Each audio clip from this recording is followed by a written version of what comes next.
বন্ধুরা, যদি আমরা আমাদের ভবিষ্যৎ সম্পর্কে জানতে পারতাম কেমন হতো, অবশ্যই অনেক কিছু পরিবর্তন করতে পারতাম। আজকের ঘটনা তেমনই একটা ভবিষ্যৎবাণী নিয়ে। অনেক বছর আগে একটা জ্ঞানী লোক ভবিষ্যৎবাণীর একটা বই পায়, কিন্তু সে পরিবারের ভয় ছিল এই বই যদি কোনো খারাপ লোকের হাতে লাগে তাহলে পৃথিবীর নানান খারাপ কাজ করবে। তাই সে এই ভবিষ্যৎবাণীর বইটা দুই ভাগ করে আলাদা করে, একটা তার কাছে রাখে, বাকিটা একটা স্থানে লুকিয়ে রাখে যেখানে সাধারণ মানুষ কখনো যাওয়া অসম্ভব। তো আজকে আমরা এক্সপ্লেন করছি Hollywood adventure movie the cursed forest. যারা অ্যাডভেঞ্চার মুভি পছন্দ করেন তাদের জন্য খুবই ভালো একটা গল্প। তো গল্পের প্রথমে দেখা যায় দুজন বন্ধু টনি আর বিনিকে, যারা একটা জঙ্গলে পথ হারিয়ে ফেলে বিপদে পড়ে। বিনি সেই পরিবারের একজন যার পূর্বপুরুষ ভবিষ্যৎবাণীর বই পেয়েছিল। টনি হঠাৎ গাছে একটা চিহ্ন দেখে। টনি সে চিহ্ন স্পর্শ করতে গেলে বিনি নিষেধ করে, তাও টনি স্পর্শ করে ফেলে আর গাছের উপর থেকে সাপের মতো লতা নিচে নেমে আসে আর সে লতা তাদের আক্রমণ করে আর তাদের মেরে ফেলতে চেষ্টা করে। তারা পালাতে থাকে,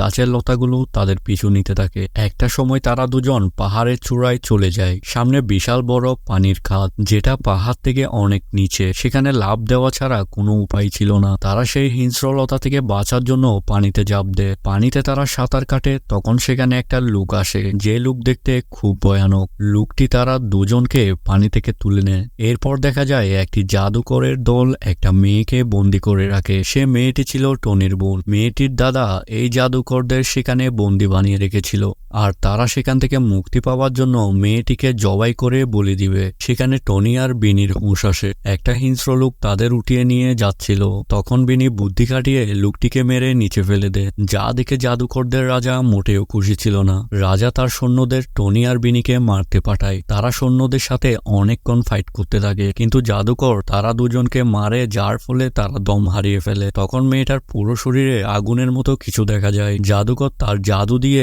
মেয়েটিকে বশ করে নিয়েছে। মেয়েটি তার লোহা শিকল ছিঁড়ে উড়ে এসে দুই বন্ধুকে মারতে থাকে, কিন্তু এরা দুজন এসেছিল মেয়েটিকে উদ্ধার করার জন্য। মেয়েটি এক হাতে টনির গলা চেপে ধরে আর অন্য হাতে নিজের গলা চেপে ধরে। মেয়েটি বিনিকে বলে তাকে মেরে ফেলতে। তখন বিনি পুরাই নিরুপায়। মেয়েটি টনিকে ছেড়ে দেয় আর বিনির ছুরিতে নিজেকে আঘাত করে। মেয়েটিকে বাঁচাতে পারে না তারা। মেয়েটি মারা যায় আর তার শরীর আগুনে পুড়ে ছাই হয়ে যায়। তখন হঠাৎ একটি ভূমিকম্প এসে সবকিছু ভাঙতে থাকে। টনি নিচের দিকে পড়ে যাচ্ছিল। বিনি তার হাত ধরে ফেলে, কিন্তু টনি বলে বিনি তার বোনকে হত্যা করেছে আর তার হাত ছেড়ে দিয়ে নিচে পড়ে যায়। এরপর আমরা দেখি হঠাৎ বিনির ঘুম ভাঙে। এতক্ষণ আমরা যেই ঘটনা দেখেছি তা ছিল বিনির একটা স্বপ্ন। ভবিষ্যতে যা হবে তা বিনি আগে থেকেই স্বপ্নে দেখে ফেলে। এই ঘটনার স্বপ্ন তাকে বারবার ডিস্টার্ব করে। সেখানে কিয়ারা নামের একটি মেয়েও ছিল, যে মেয়েটি সেই স্বপ্নতে মারা গিয়েছিল। বিনি সেই স্বপ্ন নিয়ে কিয়ারাকে শেয়ার করে। কিয়ারা একটা বাঁশের বক্স নিয়ে বিনির হাতে দেয় আর জিজ্ঞেস করে এই বক্সে কি আছে যেটা পাওয়ার জন্য মানুষ পাগল হয়ে যায়।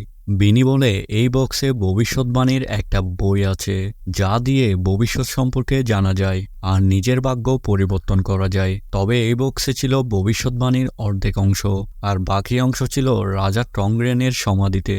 হঠাৎ সেখানে একটা গ্যাং আসে টনিকে ধরতে। গ্যাংয়ের প্রধান ছিল ওয়াগা। সে ছিল খুব নির্দয় আর জঘন্য। টনি ওয়াগারের সাথে বেইমানি করে টাকা নিয়েছিল, একটা ভুয়া কারুকাজ বিক্রি করে। তারা টনিকে মেরে ওয়াগার সামনে নিয়ে আসে। টনি ওয়াগার কাছে 3 দিন টাইম চায়, সুদসহ তার টাকা ফেরত দেওয়ার জন্য। তখন সেখানে কিয়ারা আসে। তারা কিয়ারাকে ওয়াগার সামনে নিয়ে আসে। সে কিয়ারাকে বিনি কোথায় জিজ্ঞেস করে। সে জানে না বললে তাকে মারতে যায়। তখন বিনি এসে ডাক দেয়। মূলত ওয়াগা আসে বিনির জন্য, কারণ একমাত্র বিনি জানতো সেই ভবিষ্যৎবাণীর বাকি অংশ কোথায় আছে। ওয়াগা বলে 3 দিনের মধ্যে সেই সমাধি আর বইয়ের বাকি অংশ খুঁজে বের করে দিতে। বিনিময়ে সে তার বন্ধুকে মাফ করে দিবে। বিনির অনেক মন খারাপ। সে এক বুড়ো লোকের সাথে দেখা করে, যে ছিল তার দাদার বন্ধু। বিনির দাদার কাছে যে ভবিষ্যৎবাণীর বই আছে সেটা তার দাদার বন্ধু জানতো আর লোকটা লোভে পড়ে যায় আর অনেক চালাকি করে বইটা পাওয়ার জন্য। বিনির দাদা আর তার বন্ধু একদিন খেলছিল। লোকটা হঠাৎ উঠে চলে যায়। লোকটা বাইরে গিয়ে বিনির দাদাকে মারতে সৈন্য পাঠায়। তারা তাকে আক্রমণ করে। বিনির দাদা অনেক লড়াই করে, কিন্তু সৈন্যদের কবল থেকে রক্ষা পায় না। বিনি আর টনি সেখানে আসে। দাদা মরে যাওয়ার সময় বিনিকে বলে ভবিষ্যৎবাণীর বইয়ের কথা বিনি ঘরে গিয়ে সেই বই খুঁজে নেয়। বিনি তার দাদার কফিনের সামনে বসে কান্না করছিল। তখন খুনি লোকটাও এসে কান্না করে। বিনি জানতো না লোকটা যে তার দাদার খুনি। লোকটা ভবিষ্যৎবাণীর বইটা দেখে ফেলে আর বিনি থেকে জোর করে বইটা নিয়ে নেয়। সে বইয়ের মূল্য কতটুকু, কি আছে সেই বইয়ে সব বুঝিয়ে বলে বিনিকে। এইবার বিনি বইয়ের বাকি অংশ খোঁজার উদ্দেশ্যে বের হয়ে পড়ে। কিয়ারাও তার সাথে যেতে চাইলে সে নিষেধ করে, কিন্তু কিয়ারা তার পিছু পিছু ট্রেনে উঠে যায়। টনিও ট্রেনে উঠে। কিয়ারা বিনিকে বুঝিয়ে বলে তারা সব সময় একসাথে থাকবে, যত সমস্যা আসুক না কেন। তারা তিনজন নকশা দেখে ভবিষ্যৎবাণীর বইয়ের উদ্দেশ্যে রওনা দেয়। তারা একটি বরফের হিমালয়ে গিয়ে একটা যন্ত্রের সাহায্যে দিক নির্দেশনা দেখে। তখন টনি বরফের ভিতর একটা বড় মাছ দেখতে পায়, কিন্তু কিয়ারা তা বিশ্বাস করে না। হাঁটতে হাঁটতে তারা এমন একটি জায়গায় যায় যেখানে এক পাশে বরফের হিমালয় আর অন্য পাশে সাধারণ পরিবেশ। একসাথে দুই রকম পরিবেশ দেখে তারা ভয় পেয়ে যায়। তারা হিমালয়ের অন্য পাশে জঙ্গলে ঢুকে পড়ে। হঠাৎ তারা অনেক ভয়ানক আওয়াজ শুনতে পায় আর অনুভব করে কোনো কিছু একটা তাদের ফলো করতেছে। তৎক্ষণাৎ সেখানে জঙ্গলের একটা হিংস্র জন্তু চলে আসে, আর এই জন্তুটা সমাধি আর সেই বইটার রক্ষণাবেক্ষণ করত। তারা সেখান থেকে পালাতে থাকে, কিন্তু জন্তুটা তাদের পিছনে। পালানোর সময় কিয়ারা নিচে পড়ে যায়। জন্তুটা সামনে চলে আসলে টনি থামাতে যায়, কিন্তু জন্তুটা টনিকে হামলা করে। বিনি একটা পাথর মারে যাতে সে টনিকে ছেড়ে দেয়। এবার জন্তুটা বিনিকে আক্রমণ করে। এদিকে গাছ থেকে কিছু লতা বের হয়ে কিয়ারার পায়ে আটকে ফেলে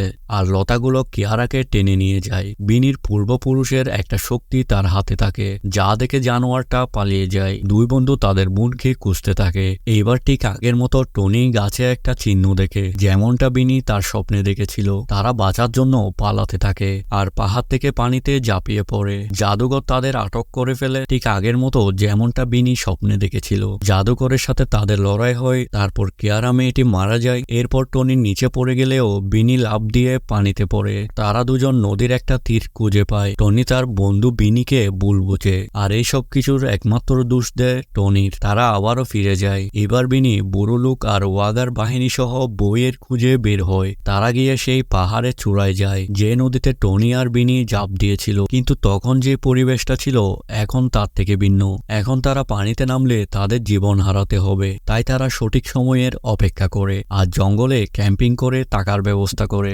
তখন হঠাৎ আবারও সেই গাছের হিংস্র লতাগুলো তাদের হামলা করে। সবাই সেখান থেকে পালাতে থাকে। লতাগুলা টনিকে আটকে ফেলে আর টনিকে নিয়ে চলে যায়। এমন সময় বিনি তাকে বাঁচিয়ে নেয়। তখন নদীর সব পানি উপরে উঠে যায় আর এটা তাদের সঠিক সময় ভবিষ্যৎবাণীর বই খুঁজার। তারা সবাই রশির সাহায্যে নিচে নামে। কিছু দূর গিয়ে একটা গুহা দেখতে পায়। এই গুহার পরে পানির মধ্যে সে গুপ্তধনের সমাধি, কিন্তু তাদের হাতে সময় আছে 12 ঘন্টা। এরপর সমাধিতে আবার পানি ভরে যাবে। গুহার ভিতর ঢুকে তারা একটি দরজা দেখে।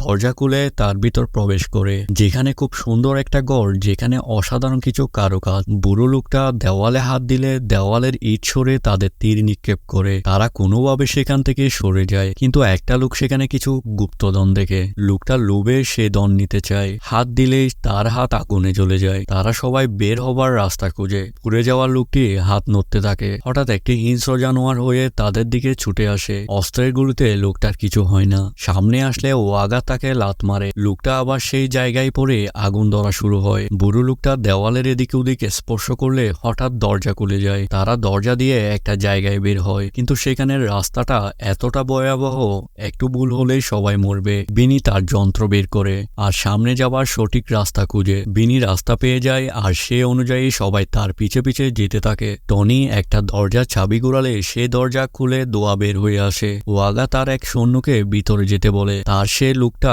বয়ে না গেলে সে তাকে গুলি করে মেরে ফেলে। টনি রেগে যায় তার এই জঘন্য খারাপ কাজের জন্য। টনি গুহায় ঢুকে পড়ে আর এদিকে গুলি খাওয়া লোকটি আত্মা উঠে আসে। সাথে অনেকগুলা ভয়ানক আত্মা উঠে আসে। ওয়াগা গুলি করা শুরু করে, কিন্তু তাদের কোনো কিছুই হয় না। তারা সবাই ভিতরে ঢুকে পড়ে, কিন্তু ভয়ানক আত্মাগুলা সেখানে প্রবেশ করতে পারে না। তারা একটি মূর্তি দেখতে পায়। তারা তাদের গন্তব্যের খুবই কাছে চলে যায়। সবাই একটা জায়গায় গিয়ে পৌঁছে যেখানে ছিল 5টি মূর্তি। এই 5টি মূর্তির 5টি দিক রয়েছে। মূর্তিগুলাকে তাদের সঠিক দিক অনুযায়ী রাখতে হবে। যদি ভুল হয় তাহলে তারা কেউ সেখান থেকে বের হতে পারবে না।